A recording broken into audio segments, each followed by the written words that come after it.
একজন আমাকে বললো মৌলানা সাহেব ডান হাতে ঘড়ি পরা সুন্নত। আমার শালা কান মতো চাবড়িয়ে দাঁতগুলো ফেলে দেবো। তবে নবীর সময় ঘড়ি কোথায় ছিল, সুন্নত কি করে হলো? বলে হ্যাঁ তাও তো বটে, তাও তো বটে, আমি তো বলছি যে বোকা, ঘড়ি একটা টাইম দেখা জিনিস, কেউ যদি বাঁধতে পারে। পণ্ডিতরা বলছে ডান হাতে ঘড়ি বাঁধা ফুটানি, মস্তানি ইত্যাদি।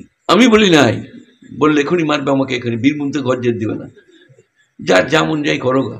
কিন্তু ডান হাতে ঘড়ি পড়তে গেলে ডান হাতে ঘড়ি পড়া শূন্য করে। ও বাবা, এই যে মেডিকেল এইখানে আছে, এই যে ও বাবা, এই ডান হাতে ঘড়ি পড়ার সুন্নত ধরে দাও।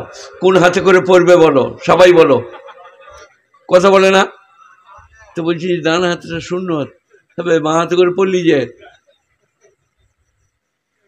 তাহলে ওগুলো সব এমনি আমাদের মেয়েলি মাটালি কথা। সেই আমাদের আজমা